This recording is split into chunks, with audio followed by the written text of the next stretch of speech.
बेमेतरा जिला के दाढ़ी क्षेत्र वासी मन के बहुप्रतीक्षित मांग ला प्रदेश सरकार डहर ले हरा झंडी मिल गई है। एक बाद उप तहसील बनाए जाहिएला जी हाँ संसदीय सचिव और नवागढ़ विधायक गुरदयाल सिंह बंजारे दाढ़ी के उप तहसील के लोकार्पण करे। दाढ़ी ला उप तहसील बनाए के मांग 1970 ले चलत रही से जोन अब पूरा हुई से दाढ़ी क्षेत्र के ग्रामीण मन एखर बर काफी संघर्ष करे रही हैं। खासकर स्वर्गीय पत्रकार पुष्पकांत शर्मा राज्य निर्माण के पहली ले ही दाढ़ी ला उप तहसील बनाए बर संघर्ष करत रही से। प्रशासन ले प्राप्त जानकारी के अनुसार दाढ़ी तहसील के अंतर्गत 68 गांव ला शामिल करे गए हैं, जिसमें मुख्य रूप ले खंडसरा के अलावा दाढ़ी राजस्व निरीक्षक कार्यालय के अंतर्गत अवैया गांव मन शामिल है।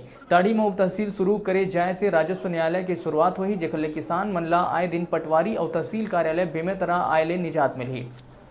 उन्हें मुख्य रूप ले धान बेचे बर पंजीयन, राशन कार्ड संबंधित समस्या के निराकरण, अतिक्रमण, राजस्व नकल, मिसल, ऋण पुस्तिका, फौती उठवाए जैसे छोटे छोटे समस्या के निवारण अब दाढ़ी में ही हो सकी।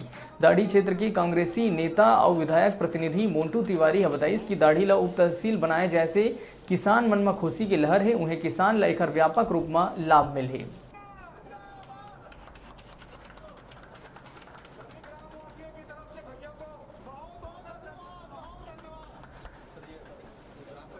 सबसे पहले मैं दाढ़ी उप तहसील के समस्त क्षेत्रवासियों को बधाई दूंगा और माननीय मुख्यमंत्री जी को भी बधाई दूंगा, जिन्होंने हमारी मांग को सहर्ष स्वीकृति दी और आज दाढ़ी उप तहसील जो लंबे समय से मांग थी उसे पूर्ण स्वरूप मिला है।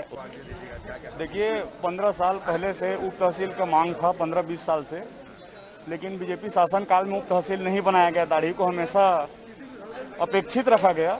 माननीय गुरदयाल बंजारे भैया के चुनाव जीतने के बाद एवं माननीय मुख्यमंत्री भूपेश बघेल जी के आशीर्वाद से और गुरदयाल भैया के प्रयास से इन्हीं के कारण ही दाढ़ी उप तहसील बन पाया है।